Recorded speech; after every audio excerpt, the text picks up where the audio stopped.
This is a Geek short. What short it is today? It's a Shane Reads. And what am I reading? The Captain America Winter Soldier. As always, the Jacob gave me the Captain America Winter Soldier. He's like, yo, read this. And I did. But tell me, what is this about? What is this Captain America Winter Soldier? I've never heard of that before. Well, it's what inspired the movie Captain America, the Winter Soldier. I've heard of that. And the movie is basically very different than from this book. This book is entirely different. They basically just took the shell of this comic and made it into a movie. But basically what it's about is the Winter Soldiers going around killing a bunch of people, and Captain America's like, hey, that's not Bucky. And they're like, yeah, it's Bucky. And then he's like, no, it's not. And then that's basically what's going on. And then Red Skull is involved with the Cosmic Cube. But what did you think of this book? Jacob, I had a lot of problems with this book. Oh boy, I had a lot of problems with this. So let me see, where do I begin with this? So we talk a lot about the comic book tropes, things I don't like about comic books sometimes. But the biggest part I don't like about comic books is when they don't embrace their comic bookness. So this at part is like very serious. It actually reminds me of the tone of the Winter Soldier movie. I'm like, oh, this is pretty cool. This is war going on. And there's other parts where it just doesn't make sense to me. Let's start with Captain America. Captain America, they made a badass in the movies. I love Captain America. I thought Captain America was one way, and before it, because I didn't really know anything about him, I thought he was like Superman. Well, even in the books, he isn't really like Superman. No, he's different. He's more like the movie, but he's still like a lot worse and cheesier.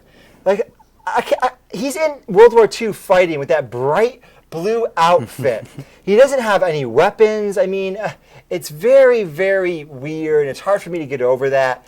He's not as powerful. His shield doesn't even have the cool magnet thing. He has just leather straps.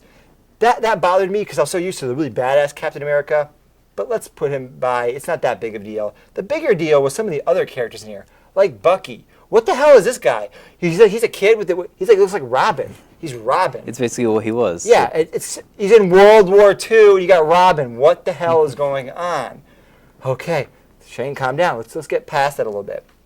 A lot of the writing in this movie, this comic book, is kind of ridiculous if you actually say it out loud.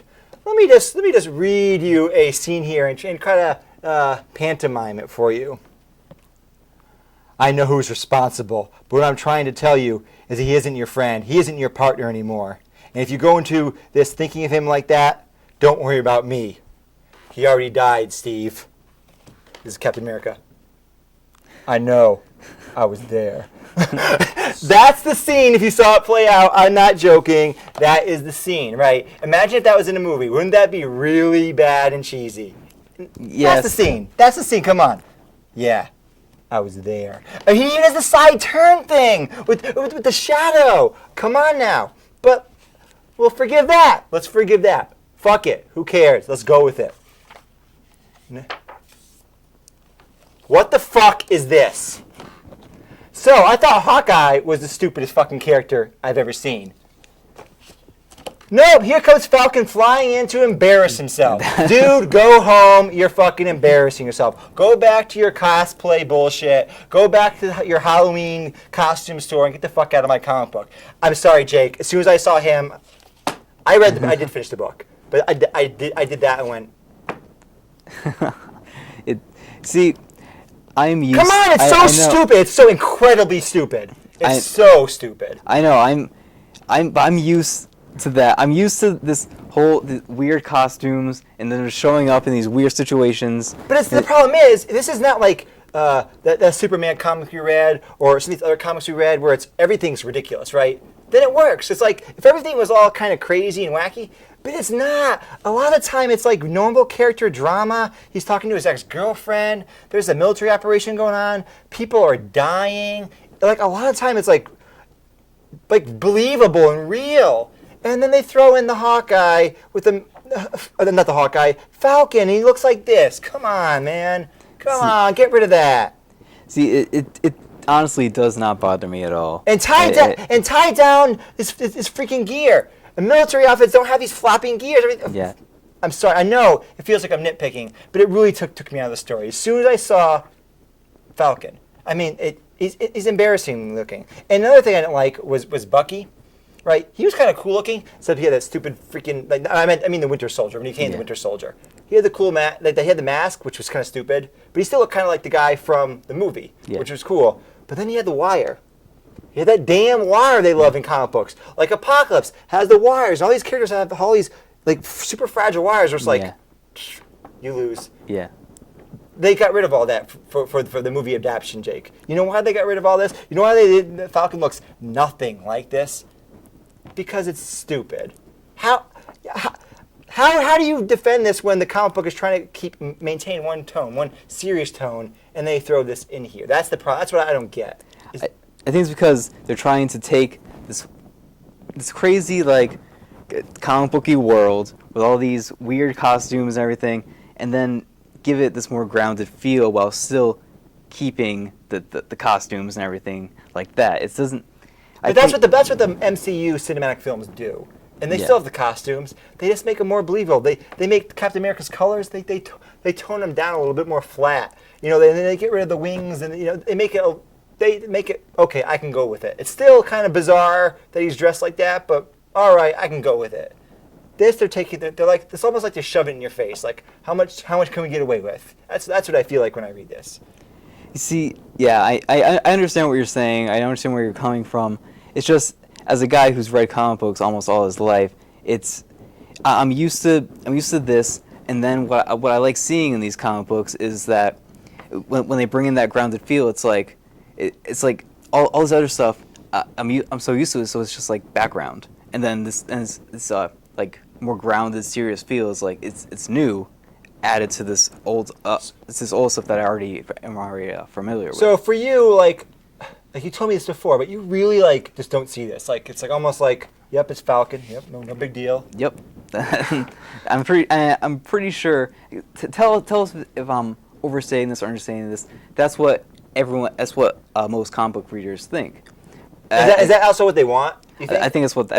Do you want them like if say they change Falcon's costume here, make it a little more realistic? Would you be like, oh, that's not the traditional Falcon? Would that bother you? I mean, what would you think? It wouldn't bother me, and it wouldn't also wouldn't like disappoint me either. I wouldn't. It doesn't really matter that much what he looks like, but I think what you're saying is true. If he had like a more realistic costume, it would work better in this. But because I'm so used to it, it doesn't really matter. I guess it's kind of like anime. Like I was never into anime, and I watch anime, and I'm like, this is really weird. Why are they all acting like this? This is so artificial. And they're like, oh, that's just how it always is. So pay attention to the story. Yeah. But I'm just so distracted by, like, they're peripheral elements. Sure, they're not part of the main thing. I'm like, yeah, but why do they have giant eyes? Why? Right? No, it's just how it is. And I understand that. There's the tropes. In any particular genre, it's just how you just gotta go with it, right? It's like they got Superman and he's Clark Kent. All right, sure. Well, we can. There's only so far I can take that. Like, I can take that to a certain extent. I love the MCU films, but this it's too over the top at this point to me. Like Falcon's a badass in the Avengers. He's in Ant-Man and whatever. He's cool. Yeah. Here, I'm gonna stop looking at it right now. Okay. So, actually, no. Let me before we end this segment. I want to say I actually didn't hate this comic. Right. I hated elements of the comic. I actually thought a lot of it was cool. I just felt like I was taken out of it at these moments. Certain moments where I literally went,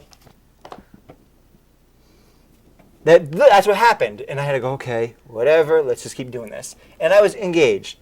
So I think I'd probably going to give this like a medium minus, That's what I'm going to give it. So that's not bad. It's all right. I know you liked it a lot more. The tropes didn't matter to you. You said, who cares about that? The story is pretty cool. Like I like a lot of the human drama with Captain America. Yes. I thought that was well done. Like the Bucky coming back out of nowhere, and I thought the Winter Soldier, even though I was a little annoyed by the wire thing and the eyes, I still thought he looked badass. Like it's pretty good. I could go for maybe a little toned down, but it wasn't over the top. Yeah. Overall, it was like a political spy thriller deal. It was neat, but overall, I'm gonna give medium minus, Jake. All right. So. There's another comic for the next segment. Oh noes. Oh no. It's right here, conveniently. Conveniently, take that right there. Another hardcover. Ooh, Yeah. I like the hardcover. It's Volume 3 of Batman: The New 52, The Death of the Family. So stick around for that. And this has been a Shane Reed segment. Excellent. We'll catch you later.